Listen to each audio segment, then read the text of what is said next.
你当初说这个抛光石硬地砖很棒，现在怎么又要换了？那我问你，它好清洁，但是不是很容易显脏，一点点头发灰尘都很明显，不是就要常常去吸地？回答我！我工作辛不辛苦？下班回家还要吸地累不累？你回答我，你们这些有人疼的大宝贝，回答我 ！Look in my eyes, tell me why, why baby why？ 说话！米拉爸想换个风格不行吗？ Hello， 大家好，我是米拉爸。开头纯属有趣，但是石英砖其实还有2个我觉得比较大的缺点，就是它的细缝很容易藏污纳垢，那细细一条其实不好清理。然后它其实夏天虽然很凉爽，但是冬天真的很冰冷。最后还有一个有趣的小缺点，就是因为它太滑了，然后咪咪拉拉有时候常常会跑到跌倒。那这次刚好有干爹赞助，我们就要换成这个风五金的10金卡扣地板。那它有许多特点跟优点，那之后再说。那我们就准备先开工。Ready, go！ 大家看这个这么多，这次真的超越 IKEA 那一次。我把这些都搬上来，这个一包大概15.5公斤吧。我把这全部搬上来，真的是要了我的老命。因为太重，我没有办法一次搬完，所以我就靠墙先放着。结果居然有没品的人特地把它铺在楼梯上，感觉是故意想踩坏它。虽然侧面反映的产品比想象中坚韧，但邻居真的超没品的啦。这个原本就是友善 DIY 的设计，所以我想应该不会遇到太大的困难。但如果要自己 DIY 的话，至少要确认一下地板是不是平整的。如果不平，也一定要先整平哦。SPC 如果没有整平的话，可能后续会有开裂或异响，裂开的话也就会有防水的问题。先打开看一下，风五金的这个 SPC 10金卡扣木纹地板，还有非常多不同的颜色。不确定的话，也可以先去拿样本回家比对一下。总会有适合你的一款颜色。它这一包有8片，然后我选的是这个松木色，这个质感真的还蛮不错。我选松木色的原因是因为我觉得我这个橱柜好像也差不多是这个松木色，到时候有个相呼应，感觉一体性应该会更好。比对看看，这个有一点点偏黄，这个偏粉。但基本上我只是看网页就大概选了，还蛮接近的吧。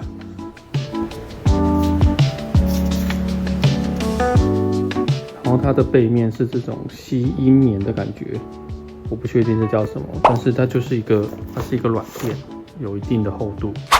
因为我家没有足够多的空间把这些全部清到别的地方，所以应该就会用分区的方式。这个太重了，所以打算先把这一块先铺完。再把其他东西搬到这一块。不知道大家会不会觉得，怎么我家书桌是放在客厅？虽然很奇怪，但其实很好用诶。光线从上直打下来，没有阴影，所有东西也都在顺手的地方。往后就有沙发可以躺，唯一缺点就是前面的门打开会有一点卡卡的。如果这个门开口在冰箱那边就完美了。我在上个租屋处时有用过那个有背胶的地板，虽然照片上看起来不错，但是实际踩起来就是满满的塑胶感。重点是我搬走的时候，它有背胶的关系，我根本无法带走，甚至我连怎么清理我都不知道。还好当时房东没有特别叫我清理。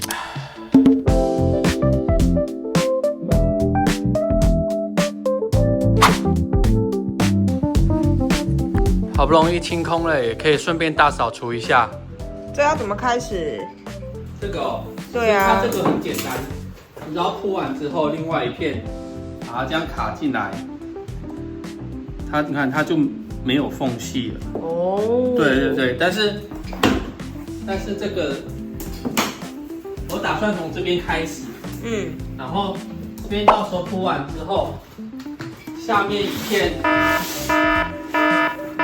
你要先切一半，不然的话你直接拼的话，它这边就会在一起，这样会比较不美观，也比较脆弱。然后我现在要把它切一半，它这一排大概是120公分，一半就60嘛。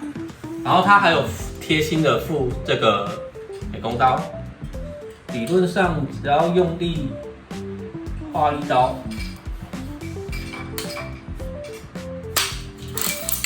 然后翻过来，咔嚓，哇！然后它这下面塑胶软垫没有直接，然后你就是美工刀。这样有点斜斜的，把它这样刮掉就好了。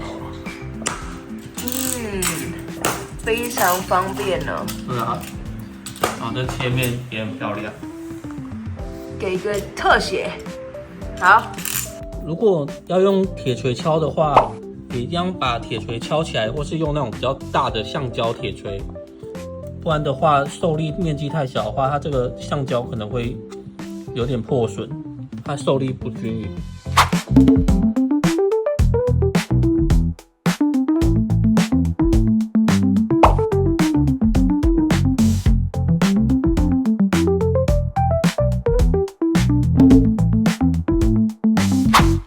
中场心得就是，如果第一排的话，一定要从头先铺到尾，把第一排最后切断的部分当成第二排的第一片。我本来没有这样子用，然后事先把它裁成一半，结果好像就有点浪费，就是会有一些废料，这样有点浪费，可能最后面你计算的时候会有问题。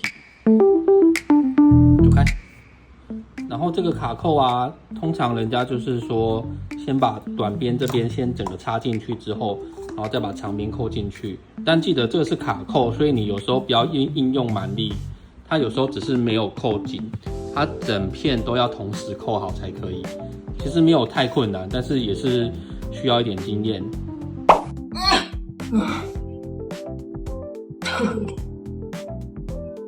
麦茶。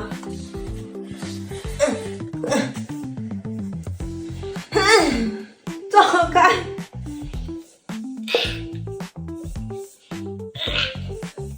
好，这个你帮我敲。然后边边本来想说有一点缝没关系，因为我后面还会用这个收边条，但是现在发现说，如果这个没有先留好固定的缝的话，像这个太紧的话，可能到时候收边条就塞不进去。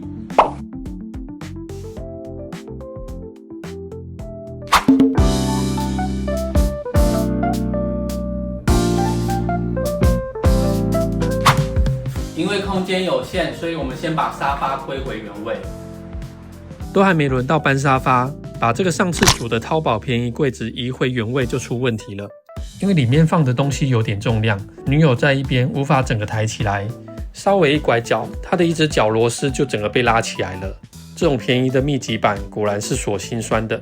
我先暂时换个位置锁上去，以后就别再动这个柜子了。Sir, yes, sir. 噔噔。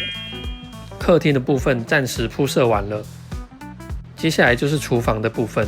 这边其实最困难的是它最靠墙的那一条长边都是需要裁切的。虽然我看其他人也是一样用美工刀去割，但长边因为表面有耐磨涂料，蛮硬的，而且也很容易割歪，所以对我来说其实是有困难的，只好临时拿出我的秘密武器。迷你锯台，这个迷你锯台本来是为了之后的木工才买的，我都还没研究好，就不得已提前曝光，下次再好好开箱让大家看一看。在铺设前，我也认真研究过 SPC 有没有什么缺点。这种仿实木地板，经过这么多年进化迭代后出现的 SPC， 认真说，感觉唯一最大缺点只有难以回收，因为它毕竟最上层是塑胶，燃烧会有带凹芯，掩盖万年不腐。但这个这么耐用，就是要让它一直用下去啊！真的心情不好，还可以无损拆开，免胶不伤地板，搬家又可以带走，所以正常使用的话，对我来说简直是没有什么缺点。用20年的话，我都已经要 QQ 了。另外，塑胶最怕的就是有塑化剂的问题。我查过风五金这款无毒零甲醛，居家就安心啦。像是转角的地方也是铺设的一大难点。当然我是指没有锯台的话，有锯台的话，那就真的是轻松写意了。你看看，就像这样。啊，我又割错了，浪费了一片，气死我了！所以真的要计算好米拉爸重振旗鼓，还好我有这个，不然这个真的不知道自己用折要怎么折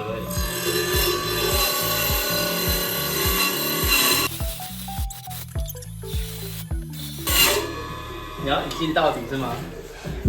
见证奇迹的时刻！来踩！这边再踩多一点好了。太完美的拼图是放不进去的。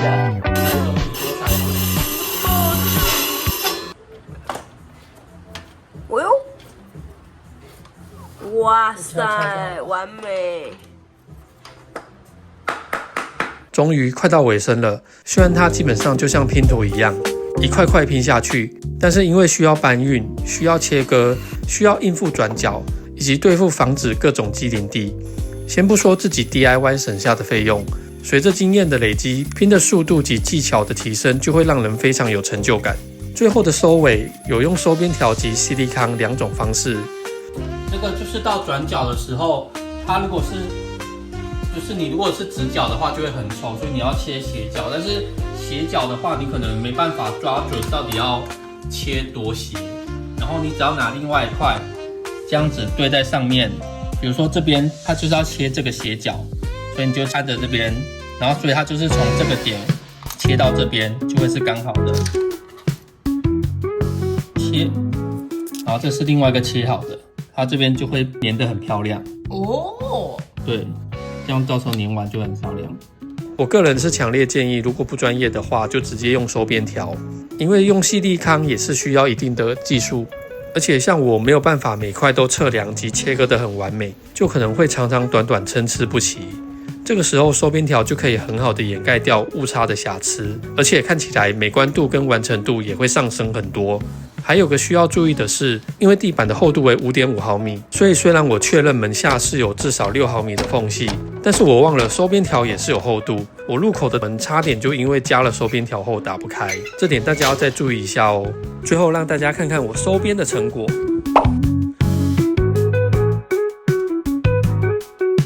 这样就大功告成啦！我觉得整个空间变得更温润有质感了，跟原本较为冷调的抛光大理石比较起来，木质调的色系让空间重心回到地面，我真的很喜欢欸。